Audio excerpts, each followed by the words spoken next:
Dear students, first of all, very much good morning to all of you. In the previous video, we have completed the lesson leadership under the unit directing. मैंने आपको शुरू में बताया था कि directing के 4 elements हैं, that is supervision, leadership, communication and motivation.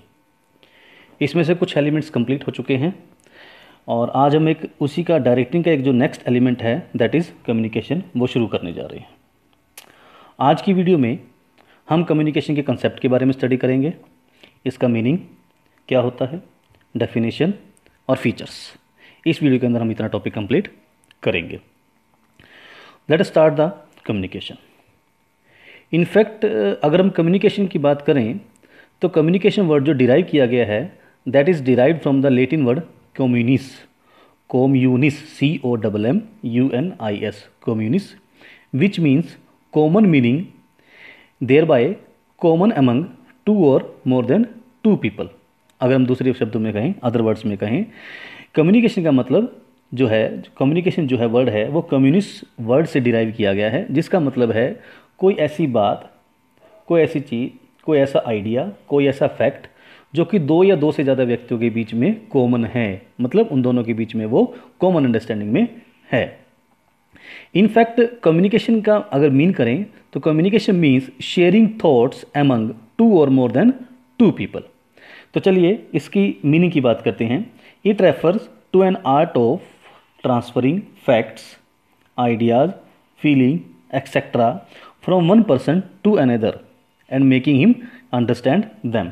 मैं रिपीट करता हूँ, थोड़ा सा इसको समझने की कोशिश करना. It refers to an art of transferring facts, idea, feeling etcetera from one person to another and making him understand them. Communication का मीनिंग क्या है? कम्युनिकेशन के अंदर एक पर्सन किसी दूसरे पर्सन को कोई भी अपना आइडिया है, फैक्ट्स है, फीलिंग है, थॉट है, मैसेज है, उसको ट्रांसफ़र करता है और दूसरा पर्सन भी उस मैसेज को, उस आइडिया को उसी तरह से समझता है जिस तरह से वो सेंडर जो है, जिसने मैसेज भेजा है, उसी तरह से वो समझता है जिस तरह से सेंडर उस मैसेज को समझता है.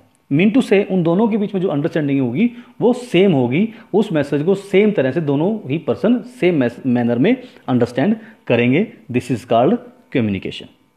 तो चलिए बात करते हैं डेफिनेशन की. Definition according to Keith Davis, बड़ी अच्छी डेफिनेशन दी है, इजी भी है और अच्छी भी है. That is according to Keith Davis, communication is the process of passing information and understanding from one person to another. I repeat, communication is the process of passing information and understanding from one person to another. तो Keith Davis साहब ने भी वही बात बोली है कि communication का मतलब क्या है कि एक इन्फॉर्मेशन को एक व्यक्ति से दूसरे व्यक्ति की तरफ ट्रांसफ़र करना है और उन दोनों के बीच में एक जैसी सिमिलर सी अंडरस्टैंडिंग को क्रिएट करना है. तो उसको हम क्या बोलेंगे? कम्युनिकेशन बोलेंगे. Let us talk about the features of communication. There are near about 6 features in the communication. Let us discuss one by one. The first is the 2 or more than 2 person. The first important feature of communication is that there must be a minimum number of 2 person. मतलब communication के लिए कम से कम 2 व्यक्तियों का होना जरूरी है, क्योंकि एक व्यक्ति, सिंगल व्यक्ति खुद के साथ कोई आइडिया या कोई मैसेज एक्सचेंज नहीं कर सकता. Mean to say a listener is required to receive one idea. एक आइडिया को रिसीव करने के लिए एक लिसनर का होना बहुत ज़रूरी है. दूसरी बात अगर हम करें यहाँ पर, that is exchange of idea. Communication process के अंदर, कम्युनिकेशन के अंदर हमेशा जब भी कम्युनिकेशन होगा तो कम्युनिकेशन के लिए कोई ना कोई आइडिया जरूर आना चाहिए. मीन टू एक व्यक्ति जब दूसरे व्यक्ति से कम्युनिकेशन कर रहा है तो उस एक जो पहला व्यक्ति है, जो सेंडर है, उसके पास कोई ना कोई थॉट होना चाहिए, कोई आइडिया होना चाहिए, कोई फीलिंग होनी चाहिए जिसको कि वो दूसरे व्यक्ति के साथ शेयर करना चाहता है. अगर कोई आइडिया उसके पास नहीं है, कोई थॉट उसके पास नहीं है तो कम्युनिकेशन पॉसिबल है ही नहीं. मीन टू से आइडिया जरूर होना चाहिए, कोई मैटर होना चाहिए जिसको कि एक पर्सन से दूसरे पर्सन की तरफ ट्रांसफ़र करना है. Third point is a mutual understanding. This is the very much important feature of the communication. Mutual understanding means that the receiver should receive the information in the same way with which it is being given. मतलब इसका मतलब ये है कि जो receiver है, जो कि इंफॉर्मेशन को रिसीव कर रहा है, वो उसी मैनर में, उसी तरह से उस मैसेज को समझे, उस फीलिंग को समझे, उस आइडिया को समझे जिस मैनर में उस मैसेज को सेंडर की तरफ से भेजा गया है। अगर ऐसा नहीं होता तो कम्युनिकेशन फेल हो जाएगा। Is it. फोर्थ पॉइंट की बात करते हैं, direct and indirect communication. Communication में एक बात खासियत ये है कि कम्युनिकेशन डायरेक्ट भी हो सकता है और इनडायरेक्ट भी हो सकता है। डायरेक्ट और इनडायरेक्ट से मतलब क्या है, अगर तो कम्युनिकेशन दो या दो से ज़्यादा पर्सन्स के बीच में फेस टू फेस कम्युनिकेशन हो रहा है तो इसे हम बोलेंगे डायरेक्ट कम्युनिकेशन।